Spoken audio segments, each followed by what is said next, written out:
So this trip we went to Portland. I was looking forward to going to Portland 'cause this is my first time at the time, and we decided to go through Stony Hill instead of going to St. Thomas because you know the whole road situation with St. Thomas. And one time I made the mistake of going to Reggae Falls. Big mistake. It's like 2021, so I know the roads are a little bit better now, but that experience going through St. Thomas to Reggae Falls, that traumatized me. I was praying the car made it. I was praying the tires made it. Because those times the roads was all digged up. So anyways, decided to go through Stony Hill. And all I could say is if you're going to go through Stony Hill, you got to make sure you go as early as possible so you have a lot of daylight so you could see the potholes. Because it's really bad, the roads. But once you get through Stony Hill and you get into Portland, the roads are very nice in Portland. Very, very nice. So, Portland was nice. We're going to see, I forgot the guy's name. What's his name? He does the cooking. Like, you can call him and book, and he'll cook on the beach. I can't remember his name. But yeah, that was okay too. The food was, I don't think the food was all that to go. But I would say more than 50% of the trip was just to drive to Portland because I've never been there. So I'm happy I did that. But once I reached there, and I think his name is O'Shane or something, and I got the food, it was okay. The beach and having the food on the beach, that was really nice. But, nah.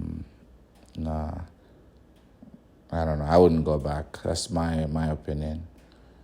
So, what else? Yeah, on our way back, it got dark. And I came back through Stony Hill. And we reached, like, Manor Park. You know, the little roundabout right there where you could see the sign on the left that says Manor Park. And I had a flat tire. I got a flat tire. Because I remember I went into a pothole. It was really bad. I think the back tire.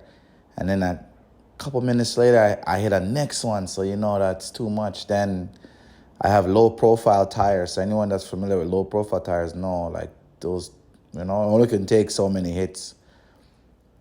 And I don't know if it was a blessing or a curse, but that's where it popped, right there at the stoplight, right at the intersection. So I turned around, I went through the light, went up on the curb. Well, I should have went farther up on the curb because there's a truck, some cement company truck that came around the corner. I guess the man didn't see me and digged off the side of my car, the back driver's side. So that was crazy. Well, lucky for me, I had the right stuff to get a flatbed, and they brought me to that place by where was that place? It's open 24 hours. It's a tire place. My first time going there. It's right across from where they have that factory where they sell Black Stallion, that drink, that street there. Like, you're going to Offertory and then you turn off. I forget what that's called. Anyways, it's a 24-hour tire shop there. I never knew that. They're open 24 hours. You have a flat tire, you can make it there. They'll definitely have a tire, and they put it on and everything, and I think they sell new and used, if I'm not mistaken.